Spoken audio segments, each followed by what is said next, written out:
Oh yeah, I'm finally AR 300! Now I can get rid of that annoying outpost progress thing in the top corner of my screen. What? It's still there? Will I never be free of you? Just a little longer, Hunter. But what more research could you have? Oh, you'll find out. Why must you torment me so? Ladies, gentlemen, and masters of all ages, the final proper true title update has hit for Sunbreak, and while it is sad to know that there isn't anything properly major left to happen, it is still a wonderful time to explore this update. It is absolutely massive, just way larger than any of us really could have expected. Of course, there's obvious stuff like the new monsters, but there is so much more in this update, and so much of it is actually a pretty big deal that you may be at a bit of a loss for what to do or just what's going on as a whole. So today I'm going to try and wrap things up a little bit nicely and present to you 10 important things in Title Update 5. Changes, additions, things you should be doing or be aware of, and some stuff that's just sort of fun. Starting off then with number 1, let's talk about the elephant in the room of this update, Special Investigation quests. The Anomaly research cap has been raised from 220 to 300, which is a hefty climb, of course, and once you complete a level 300 investigation, you will actually unlock a new quest type, which is Special Investigations. This will essentially make a carbon copy of the investigation you completed at level 300, but as a permanent quest in a separate list. Same target, same map, same conditions, but its difficulty is heavily increased. Some people theorize that these would be like bonus hazard quests with extra moves and stuff like that, but as you might have actually expected, that is going a bit far. They didn't add new moves and combos to every single monster in the game, that would have been ridiculous, but they did change some things. First up, elemental attacks and ranged attacks have ridiculously increased range and areas of effect. For example, these lightning balls from Zinogre that just scream across your screen at light speed, reaching the entire other side of the forlorn arena just because they can. The health and damage of these special investigations is also significantly increased. Someone did testing and found that AR 300 Furious Rajang had about 97,000 health, whereas Special Investigation Furious Rajang had 144,000, which is around a 50% increase, so expect these special investigations to be what they are, which is absolutely brutal. Way more damage, way more health, and increased range and width of elemental attacks on top of that. On a similar note, some changes were made to anomaly investigations in general, and the most notable one in my mind is number 2. Investigations spawn in the Forlorn Arena, the Regular Arena, and the Infernal Springs, which I wrote down in my notes as Weirdo River for some reason, so I guess that's my nickname for the area now. In any case, investigation spawning there is incredibly good for us. Not only does it cut down travel time, cut out the ability of monsters to run away that you have to chase, but it also always spawns one of the Rainbow Spearbirds, which just means that you get to have fully buffed stats every time that you go down. This is fantastic for farming your anomaly research levels, but also just makes every anomaly quest here easier as a result. It's a nice little change with a pretty big effect. Number 3, new melding options. There are 2 new melding options that you absolutely need to stick your face into, as the rewards are redonkulous. Imagine an absolute god roll of a talisman from Title Update 4 before that.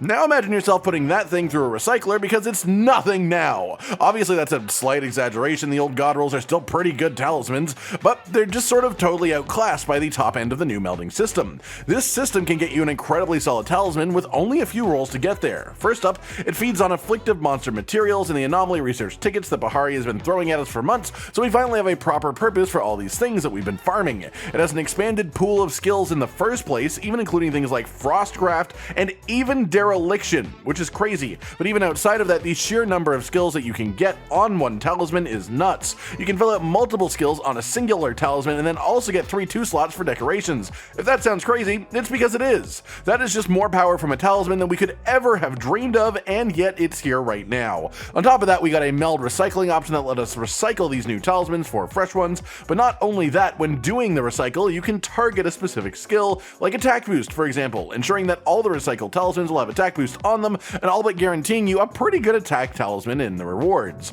The only caveat to this is you can't choose the rarer skills for this. Things like Frostcraft and Dereliction can't be actively sought out, you just have to be sort of lucky to get those on that front. Number 4 is arguably a smaller thing, but it means a fair bit to me personally. We got extra equipment loadout space in Title Update 5. They doubled the number of pages that we got for storing our equipment sets, and so you can make even more builds without having to get rid of your old ones, just the way that I like it. I know some people would never have even come close to filling out the original 14 pages, but my box was constantly full, and this box expansion makes me quite happy personally. Number 5, Amatsu. What does that mean? Well, I'm sure at this point we've all done Amatsu, right? If you are watching this video, you've definitely fought that monster, and if you haven't, then why are you here? Go fight it. You've experienced all of its incredible glory, one of the greatest fights in this series, but have you done it a second time? To put it simply, the initial version of this quest is a story quest. There are certain beats that happen only on that version of the quest, but follow-up hunts, well, those are actually different, and you may well have no idea of this if you hadn't done it again yourself. The big thing here is the monster invasion that happens. In the story version, Master Atsushi wrangles in an apex Zenogre for a turf war, then you ride it together on Wyvern riding, and it's just a super cool moment. But when you redo the quest afterwards, this of course can't happen as Atsushi isn't actually physically here, and so instead at the same health threshold of the quest, what could we expect but Crimson Glow Valstrax coming in for an ambush from the skies to land and fight Amatsu, which is a little bit extra cool thanks to the Universal Studios Japan Monster Hunter attraction, which ends with a Valstrax leaving the area to go chase after Amatsu. So it's sort of a really neat callback on top of just being a really fun change to the quest. Number 6. Speaking of the Amatsu quest and its changes, maybe we should talk about the sound effects. Most people will probably have realized the horn to begin and the music at the end of the quest are the classic sounds of older Monster Hunter games, but one thing that you probably would have easily missed is this quest, we also get the classic meat cooking song. This will be delicious.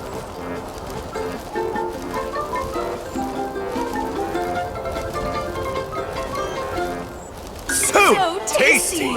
Yes, that's right. If you cook meat during this quest, the song is different, and it is nostalgically lovely. What a neat and specific change they've done here that a lot of people will never actually notice just because you don't really cook meat during a quest all that often these days.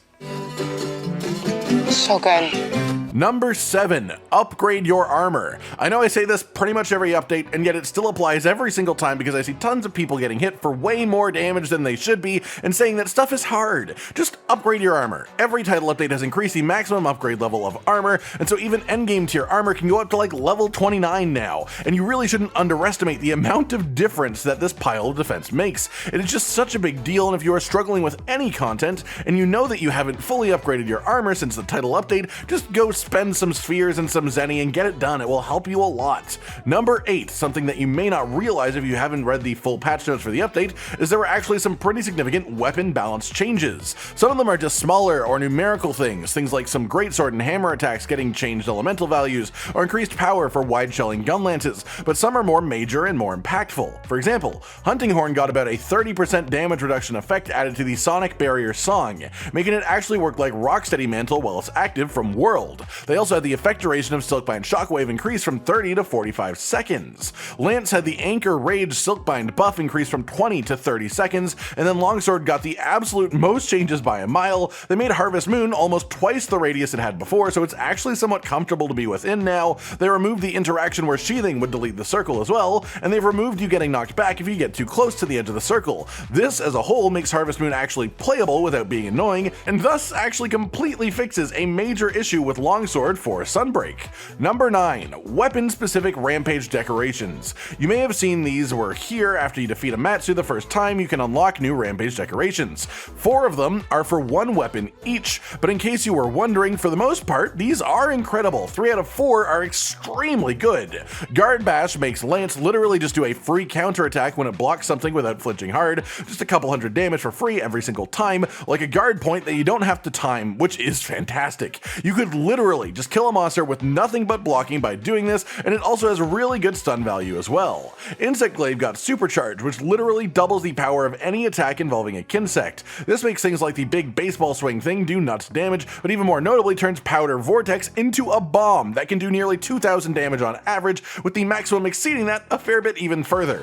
Then there is the Dual Blades decoration that makes stamina stop decreasing while you attack things in demon mode, which is just extremely convenient. And the Hammer decoration sort of sucks. It makes charge attacks deal more stun value, but it's just not a notable enough amount from my testing to make it properly worth your 1 Rampage decoration slot. Number 10, Qurious Crafting Secrets revealed.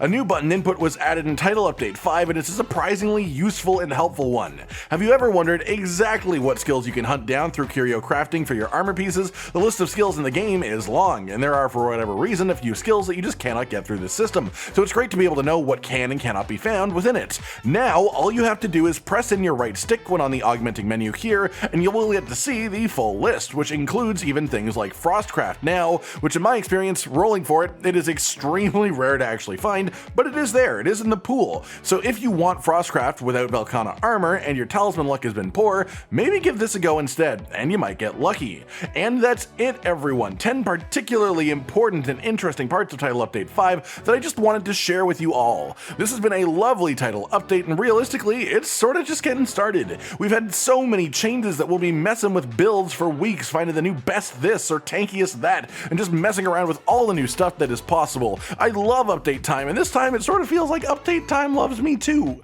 I hope you've enjoyed this breakdown of some of the finer details of Title Update 5. Like if you liked the video, subscribe to the notification bell for more, and most importantly, ladies and gentlemen, until next time, stay sweet.